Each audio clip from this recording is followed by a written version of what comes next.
তো আসলে কি প্রেম ছিল? বলতেই পারি প্রেম ছিল।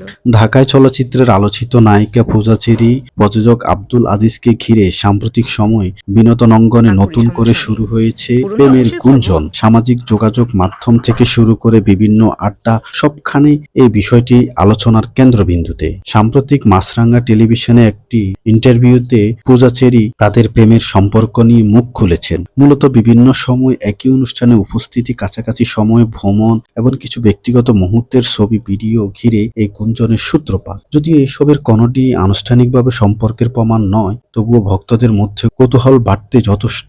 অল্প বয়সে চলচ্চিত্রে নিজের শক্ত অবস্থান তৈরি করেছেন পূজা চেরি। একের পর এক সিনেমায় অভিনয়ের মাধ্যমে তিনি প্রমাণ করেছেন নিজের সম্ভাবনা। বর্তমানে ক্যারিয়ার নিয়ে বেশ মনোযোগী বলে একাধিক সাক্ষাৎকারে জানিয়েছেন তিনি। বাংলাদেশের চলচ্চিত্রের প্রযোজনা পরিচিত নাম আব্দুল আজিজ। বিভিন্ন সময় ভিন্নধর্মী প্রজেক্টের সঙ্গে যুক্ত থেকেছেন তিনি, ফলে তার ব্যক্তিগত জীবন নিয়ে আগ্রহ থাকে ভক্তদের। এখনো পর্যন্ত এই সম্পর্ক নিয়ে কেউই সরাসরি কিছু স্বীকার বা অস্বীকার করেননি, ফলে বিষয়টি পুরোপুরি গুঞ্জন হিসেবে রয়ে গেছে। বিনোদন অঙ্গনে এমন গুঞ্জন নতুন নয়, তবে অনেক সময় এর পিছনে সত্যতা থাকে, আবার অনেক সময় তা নিছকই কাকতালীয়। অনেকে মনে করছেন দুজনেরই নীরবতার রহস্য আরো বাড়িয়ে দিচ্ছে, আবার কেউ বলছেন পূরণ ব্যক্তিগত না করি, বিষয়কে সমস্যা আড়াল নেই। করতে পূরণ তারা তো মুখ অবশ্যই করব। খুলছেন না। আমার সব ইচ্ছেটা আমি মিলিয়ে পূরণ না প্রযোজক করি। আব্দুল আজিজ ও পূজা চেরির সম্পর্ক নিয়ে এখনো নিশ্চিত কিছু বলা যাচ্ছে না।